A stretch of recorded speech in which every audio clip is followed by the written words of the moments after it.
वंदे जगद्गुरु। यदा यदा हि धर्मस्य ग्लानिर्भवति भारत अभ्युत्थानम् अधर्मस्य तदात्मानं सृजाम्यहं। परित्राणाय साधूनां विनाशाय च दुष्कृतां धर्म संस्थापनार्थाय संभवामि युगे युगे। नमस्कार। ಗೌರವಾನ್ವಿತ ಗಣ್ಯರೇ, ಗುರುಜನರೇ, ಪ್ರಿಯ ವಿದ್ಯಾರ್ಥಿಗಳೇ ಹಾಗೂ ಅತಿಥಿಗಳೇ, ಇಂದು ನಾವು ಇಲ್ಲಿ ಎಲ್ಲರೂ ಸೇರಿರುವುದು ಭಗವಾನ್ ಶ್ರೀಕೃಷ್ಣನ ಜನ್ಮೋತ್ಸವ ಶ್ರೀಕೃಷ್ಣ ಜನ್ಮಾಷ್ಟಮಿಯನ್ನು ಭಕ್ತಿ ಭಾವದಿಂದ ಆಚರಿಸಲು.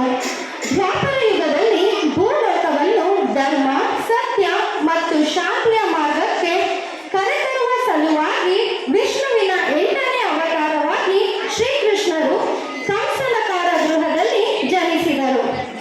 ಮಾಧುರ್ಯ ಭರಿತ ಮೂರ್ತಿ, ಮಧುರವಾದ ಬಾಸುರಿ ಹಾಗೂ ಗೀತೆಯ ಅಮೃತ ವಚನಗಳಿಂದ ವಿಶ್ವವನ್ನು ಬೆಳಗಿಸಿದ ಈ ಯುಗ ಪುರುಷರ ಜೀವನದಲ್ಲಿ ಅಡಗಿರುವ ಸಂದೇಶಗಳು ಇಂದಿಗೂ ನಮ್ಮನ್ನು ಪ್ರೇರೇಪಿಸುತ್ತಿವೆ. ಇಂದು ಮಧುರ ಮುರಳಿ ನಾದದೊಂದಿಗೆ, ಮಂಜುಳ ಬಾಲಲೀಲೆಯೊಂದಿಗೆ, ಭಗವಂತನ ಕರುಣೆಯ ಕಿರಣಗಳಿಂದ ನಮ್ಮ ಮನಸ್ಸುಗಳನ್ನು ಆನಂದ ಸಾಗರದಲ್ಲಿ ತೇಲಿಸೋಣ. ಬಾಲಗೋಪಾಲನ ಜಯಕಾರದಿಂದ ಈ ಕಾರ್ಯಕ್ರಮಕ್ಕೆ ಸಡಗರದಿಂದ ಚಾಲನೆ ನೀಡೋಣ. ಭಗವಂತನ ನಾಮಸ್ಮರಣೆ ಮಾಡದೆ ದಿನವನ್ನು ಆರಂಭಿಸುವುದು ಬೆಳಗಿನ ಸೂರ್ಯನ ಬೆಳಕಿಲ್ಲದ ದಿನದಂತೆಯೇ. ಇಂದು ಶ್ರೀಕೃಷ್ಣ ಜನ್ಮಾಷ್ಟಮಿಯ ಪವಿತ್ರ ದಿನ.